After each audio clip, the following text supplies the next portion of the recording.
A great PR strategy relies on some level of established playbook while creating new plays, while offering twists and wrinkles, while adapting well to shifts in current environment and climate. All right. Thanks, Kevin, for jumping in and joining us on the topic that we were going to get into was all around PR strategy in the current crazy world of LLMs and AI, everything. And it's a topic that comes up for us quite a bit. And it's kind of nobody I can think of who's better positioned at the intersection of AI and PR strategy than yourself. I think if I remember correctly, you're kind of OG AI PR with Microsoft before AI was cool. To kind of learn and pick your brain on kind of what you're seeing in the market, how things are changing, and we'll go through kind of a couple topics here. But maybe to start out, do you want to kind of kick off your background? Well, thank you. One, what an honor to be the first one. I feel like I should have a plaque or a bust or something like that for all of It's this. So already this on is order. It's already on order, Kevin. very well done. And I have had the KK Strategies as a PR consultancy for the past 10 years. The idea being to help whomever from the experience and the work that I've done with really large, very well-known companies and with politics. I worked in Washington, D.C., and I worked in Massachusetts, working for the governor there, and then translated that into private sector work with Accenture, a host of different companies through an agency in Chicago, and then Microsoft for 10 years. The work that I've done for clients over the past 10 years have involved really well-known companies, nonprofits, Fortune 500, startups, the whole gamut. And so it's trying to translate all of that work into helping companies and nonprofits get their message out in a way that translates to positive action. That piece of it is incredibly important, and it draws directly from my political experience where it didn't matter how many people knew the name of the candidate or whether they liked that candidate, merely whether they voted for that candidate. And so you have to get to action verb. And in an industry that struggles with measurement, and CEOs definitely see this all the time with their own marketing people and their own PR people, in an industry that struggles with measurement and really understanding what the ROI is on work that gets done, this is one way in which you can answer that question well and affirmatively. Is what is the action verb that you intend for the people you care about? How do you get them to do that? PR is all about that. And that's what I do. That's what Yeah, I do for clients. And yeah, if you speak to the AI piece of it, is like I just to meander a little bit more, part of my time with Microsoft was with Microsoft Research. hmm We were trying to make a name for Microsoft around artificial intelligence back in 2012, which is actually about 55 years in to the artificial intelligence revolution and progress. So I don't feel like I know except in comparison to today. What we were trying to demonstrate was pretty groundbreaking at the time. And so we got in a lot of great publications and media around the world. And that was sort of the beginning of Microsoft's reputation for artificial intelligence and really the recovery of its reputation for innovation. So it was a great time to be there for sure. Yeah, I remember.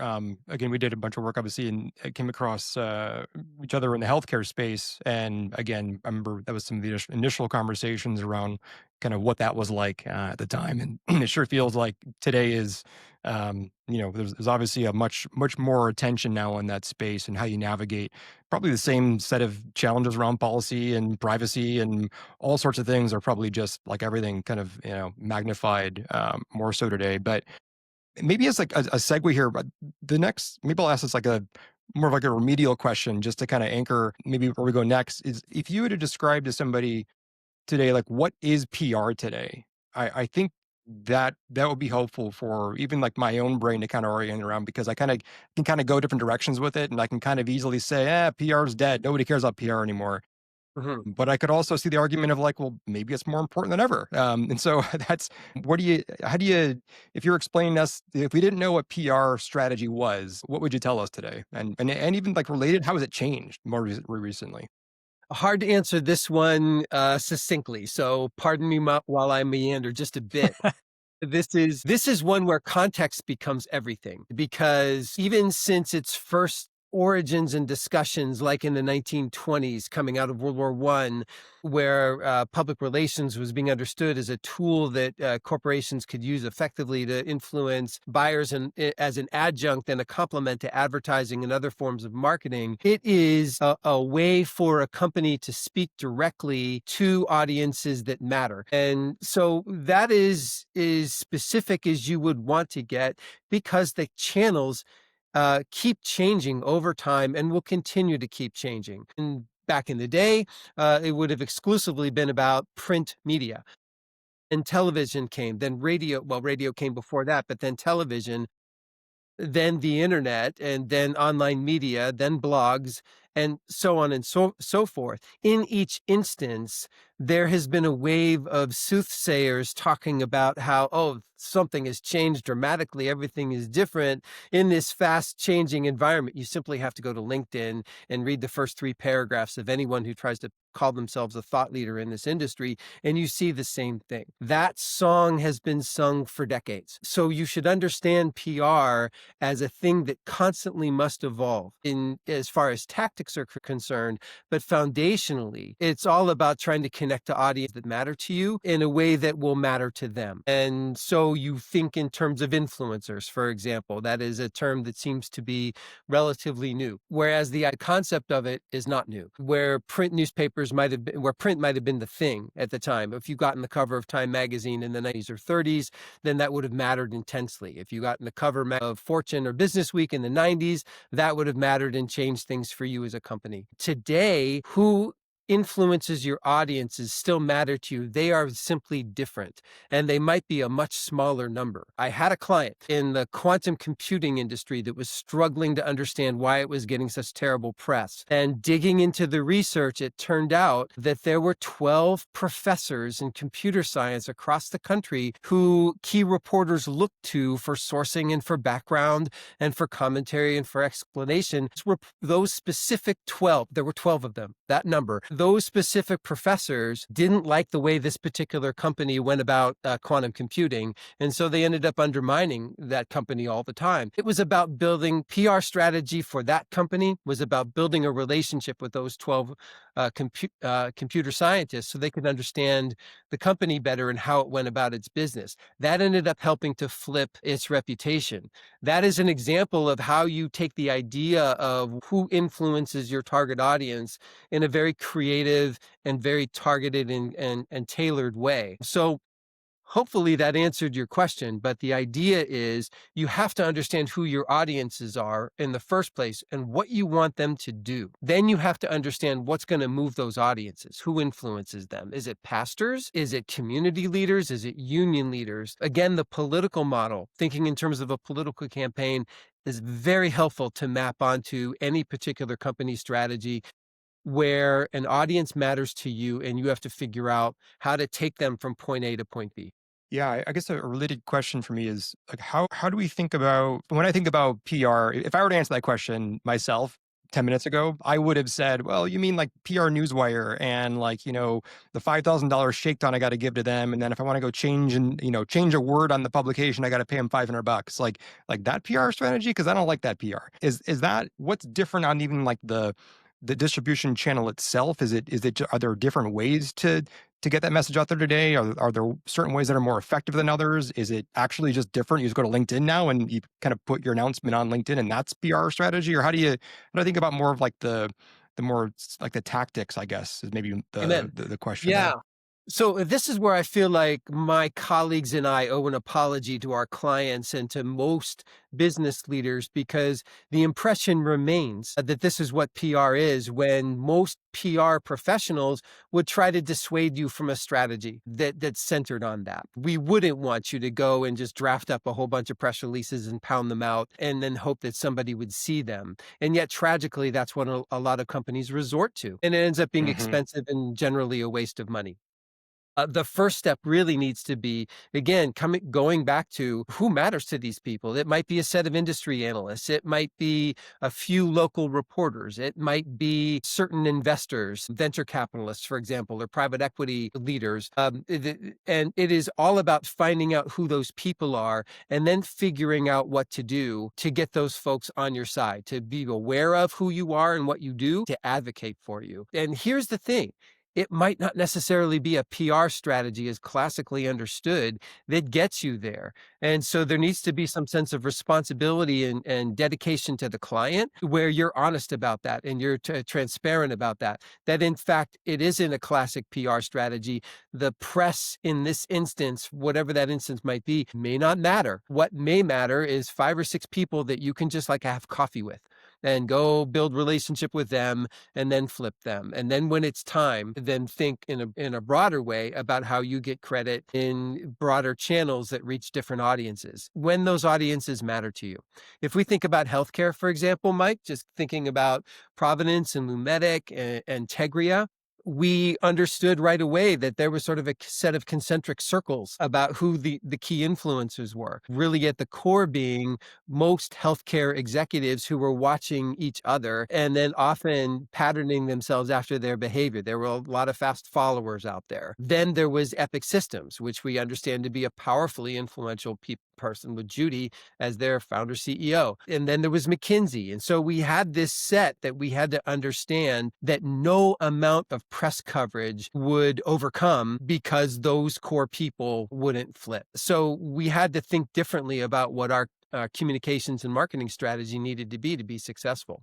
For what I drove at Tegria when we were there, we ended up leaning farther into a LinkedIn strategy than we did a press outreach strategy. While we certainly did some media relations and some analyst relations when it helped us, the primary channel for us turned out to be LinkedIn. And that continues to be a powerful thing for Tegria today. I'm kind of curious. I mean, when I think about Mike and I are sort of systems folks, right? We're applying a systems mindset or an engineering mindset to go to market engineering, outreach all up.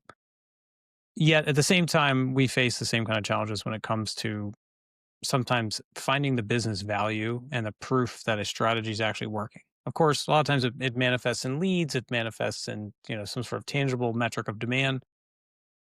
How do you think about this in PR, where it's maybe in politics, you've got polls, right? And ultimately election, you get voted in. Cool. Is there the same kind of thought? How do you think about that? Where it's like, is this PR strategy actually working?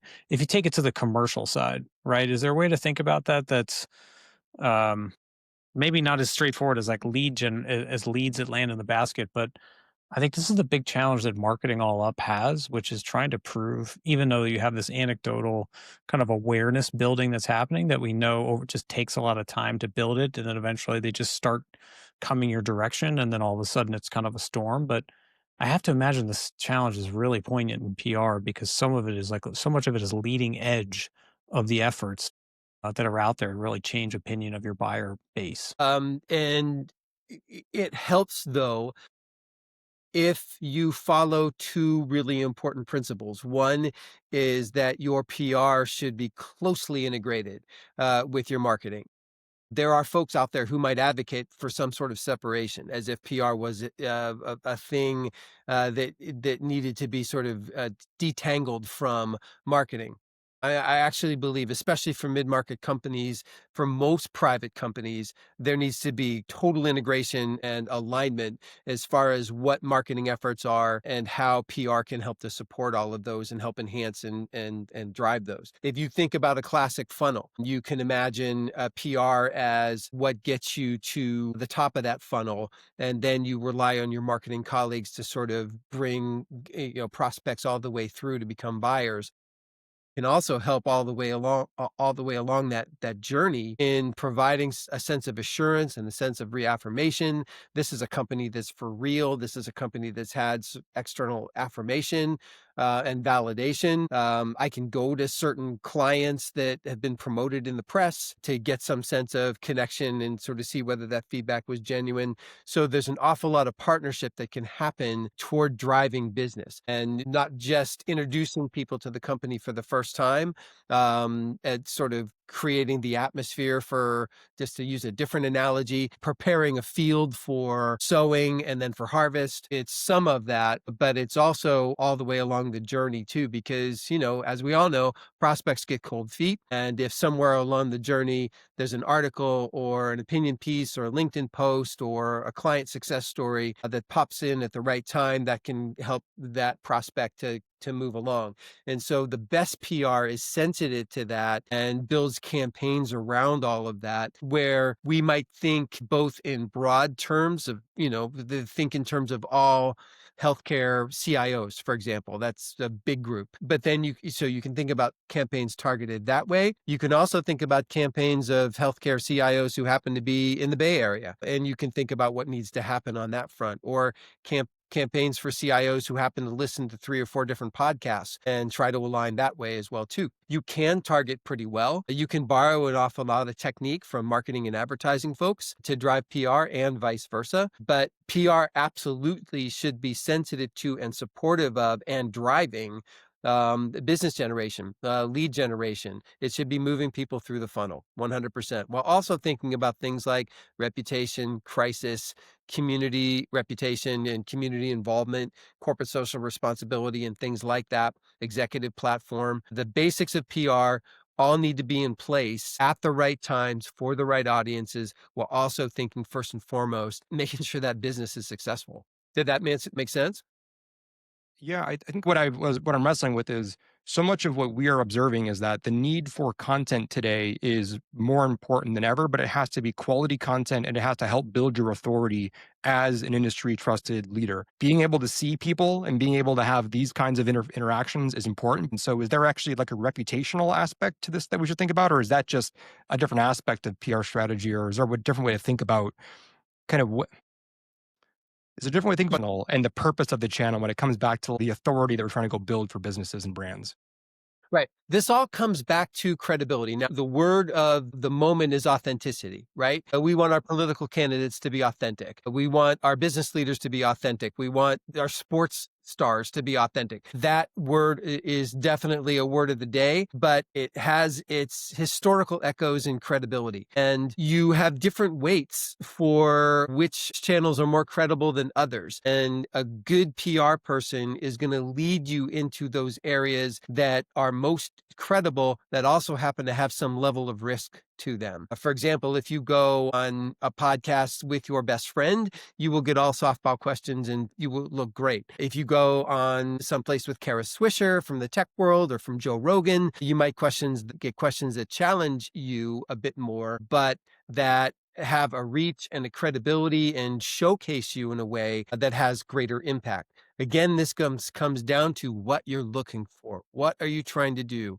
It comes down to the action verb for your audiences that matter to you. If you understand who matters to you and you understand what you want them to do, that will drive strategy, and that will include which channels matter most to you. Where we help the most, where people like me help the most, is in guiding you through the riskiest channels that also have the most credibility. We understood forever that working with reporters carried some measure of risk because they were paid to be objective. They were paid to represent their readers, and they were paid not to simply take at face value things that would come from CEOs or politicos' mouths. And if you survived that, then you ended up with a message that people felt like they could bank on. And then that changed their behavior in a way that was helpful.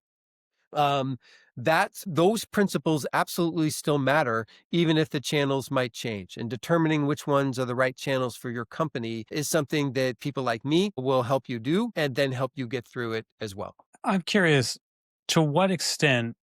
So again, Mike and I are running a business that is highly enabled by AI behind the scenes, 80% of it, roughly, right? There's a whole methodology we've talked about in other venues around this 10-80-10 philosophy. To what percentage would you think today, maybe versus tomorrow, I mean, everything's always changing, it's always in flux, but that AI could effectively replace PR, the function of PR, or enable it, maybe to be a more polite view on it, right? I mean, marketing today, the go to market function and marketing it's not under attack by automation, but the reality is that a very significant portion of it can be highly automated. And there's a secret sauce that you apply to it with just the right amount of human review and context and things like that to make sure that it's not garbage out. PR must be under the same type of pressure but yet also going to benefit from that kind of tailwind of automation. What's your perspective on AI changing PR Yeah, let me see if I can remember all 3 beyond the points that writing I aspect? I mean, there's the yeah. writing piece of it, which I totally get, but there's like the whole you've been a coach, right, on somebody on how to act and interact with that reporter in that example. It can kind of do a lot of that too.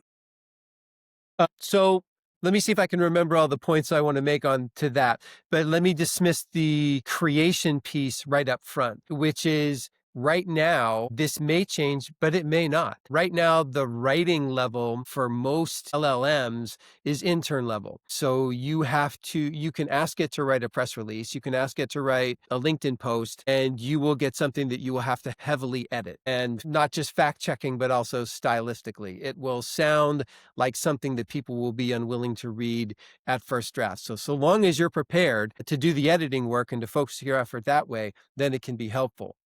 Where I have found it most helpful, and most of my colleagues and friends find it especially helpful, is where it advises on strategy. We all have our favorite LLMs. Mine happens to be Gemini for the moment, and I rely on it a lot for context. When, for example, I'm thinking about, okay, I have a client that's interested in, or I had a client that was interested in bringing art to Seattle and really turning Seattle into a global haven for art. I found that Gemini was incredibly helpful in setting context around things like, how did other cities become global havens for art? What did they do? What were the characteristics of those cities? What would we do to borrow from some of the success that those cities have had? How can we learn those lessons? And if you tune your LLM properly so that it pushes back on you, which is key, because you have some LLMs that are sycophants, right? That have that problem.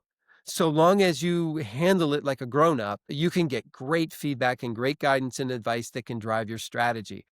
A cautionary note, though, as far as strategy is concerned, is remember, it is a backward-facing mechanism, LLM. Any LLM is simply scraping what it's learned and giving it back to you in a way that it thinks will satisfy you. A great PR strategy, a great strategy of any kind, relies on some level of established playbook while creating new plays, while offering twists and wrinkles, while adapting well to shifts in current environment and climate. If we imagine that the world is fast moving and dynamic, like any cliche filled LinkedIn post would tell you, then we have to also be agile and adaptable. And that requires our own creativity that right now LLMs can only go so far in helping. So I would say that it's an incredible augmentation and everybody should use it, but we should all be aware of its limits. And I haven't seen it being capable of being able to replace a person yet for anyone who cares about their stuff actually being read. I certainly have seen newsletters and LinkedIn posts that obviously have been written exclusively by AI and nobody touched it. And they're unreadable and they're not meant to be read, I don't believe. So if you want people to actually read and respond to what you're producing and what you have to say, then AI can take you some of the way, but you'll need a person to go the rest. And I think that'll be true for the next 3 to 5 years.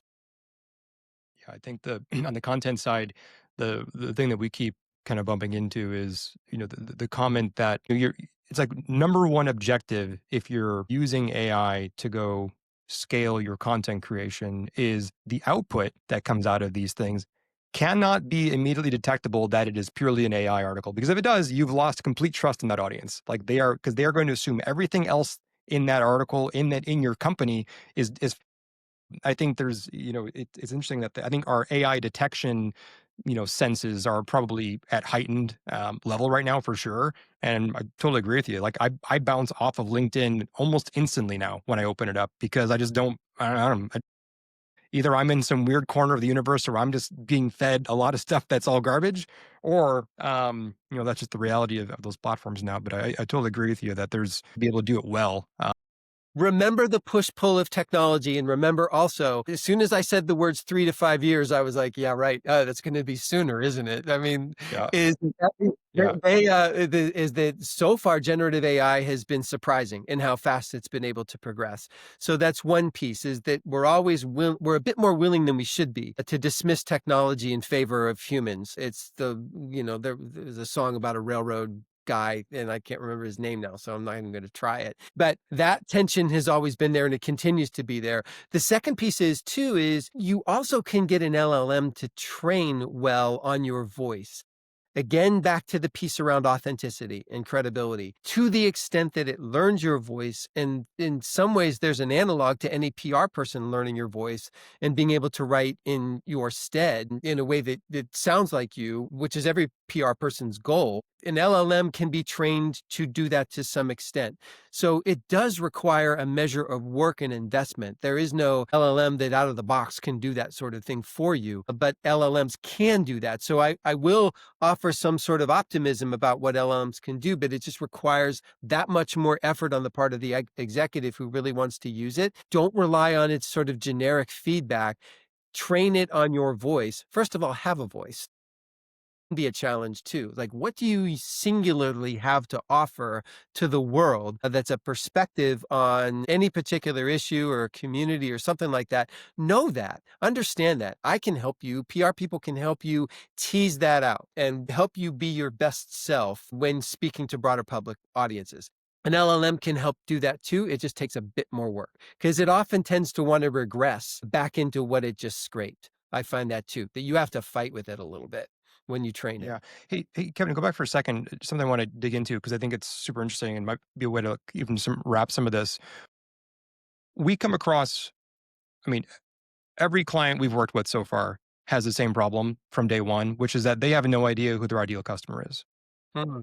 What did we say this morning, Chris? We're like 10 for 10, right? 10 Of for 10. like, what does the acronym ICP even mean? I feel like from my experience, there's definitely an inhibition to like putting yourself out there, right? And like and having an opinion and having a position. But as you know, and I'm sure you would probably yell at me, is you would say, but that's the only way anyone's going to listen to you. Like, because if all you're doing is just watered down generic, okay, well, that doesn't mean anything. But if you have an opinion on what's hard about it and have take some contrarian points and at least have an opinion based on being in the weeds doing stuff, that is the I feel like the thing that holds a lot of people back from getting engaged and doing more things proactively and having a voice and a message out there.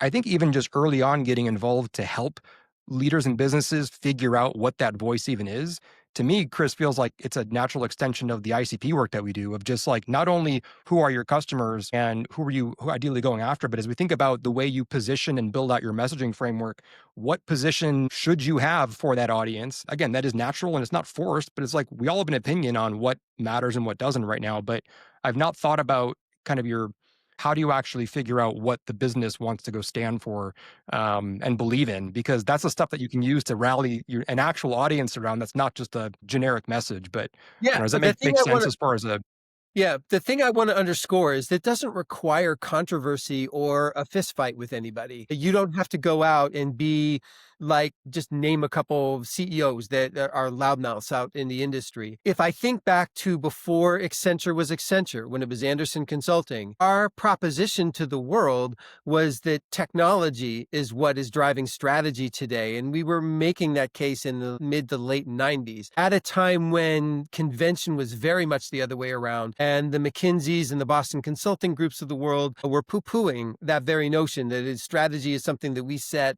where the carpet is thick, and down in the boiler room is where the technology decisions get made. And that turned out to be incorrect. And Anderson Consulting turned out to be actually correct.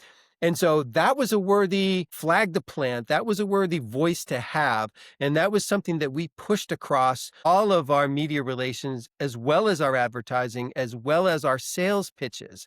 So our partners' conversations with their customers were speaking to those big pieces. And then the press was backing them up. So we were showing up in the key media with articles that we had to go earn and pitch into reporters that reinforced everything that was happening perhaps on the golf course or over lunch. And that was leading to Anderson Consulting's growth. It's Accenture now. It's massive. And certainly my piece of it was teeny tiny, but that shows what can happen when you align everything well. Not only do you know who you are and what you want to say and why it matters to the audience that you have, but you see it translate in the product, in the promotion, in the pricing, in the sales decks, in the informal conversations, and how you train and recruit employees.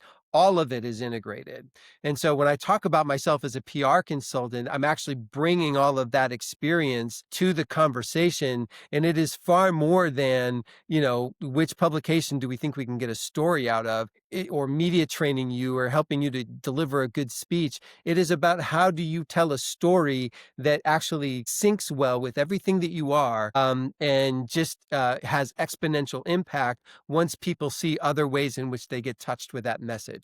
That's a way in which you go beyond just being yet another mid-market company and being somebody who has a very distinct identity and is just utterly necessary to their customers. Yeah, that's who you want. Yeah. Well, anything on that topic? I mean, what advice, I guess, would you have for anybody right now if they were thinking about PR as a strategy for the business? Like, what would you tell somebody who's trying to decide whether or not that's something worth doing at this point? Sure. I think I would could pass perhaps counterintuitively, perhaps foolishly. I would go with the negative case. I would say start by arguing you don't need it. And see what that gets you. Think in terms of who your audiences are, who matters to you, where you want your next, you know, 10% or, name a revenue number of growth that you want to see come from. Where does that have to come from? Those people do now. Who do they buy from as far as not you? What's it going to take to move them? If you start by saying, well, PR isn't going to help me do that, pressure test that. And then once you get there, and realize that that pressure test failed on you, that you need it, then we should talk. And then we should figure out exactly what is needed, because it shouldn't be a lot of money. It should be measurable and it should be finite. Like, you should not feel like you have to have PR people working for you forever. You should have this be very project oriented at first, and you should have it tied to specific goals and understand what that investment is going to return against those goals and how it will all show up. It should be quite clear to you and not foggy at all. Yeah, that's good. I've had other thoughts, but I know we're up on time here. Any other last closing thoughts, Chris? Quick questions. No, I for just Kevin? really like the way you summarized that, Kevin, on the outcome, like the Mhm. ROI, and making sure that you go into it with like a project based, like, here's what we're going to get if we do this. I think that helps really soothe a lot of fears, I think, of engaging with PR, that people might have some misconceptions of it. And it's quite frankly just a lot easier to justify. So yeah, I think that was cool. Well, maybe just to wrap, then, what's the if somebody wanted to get in touch, Kevin, what's the best way to reach out and connect with you if they need a PR specialist like yourself to help them out? Oh, thank you. Well, they could find me on LinkedIn is one place. There aren't a lot of Kevin Kutzes out there. There are a few, but not many. Or they could send me mail at kkutz@kkstrategies.com. And KK Strategies is all one word. Okay. All right. Well, thanks again, Kevin, for being on. We will talk to you soon, and have a great rest of the week. Thanks, Awesome. Kevin. Thank you.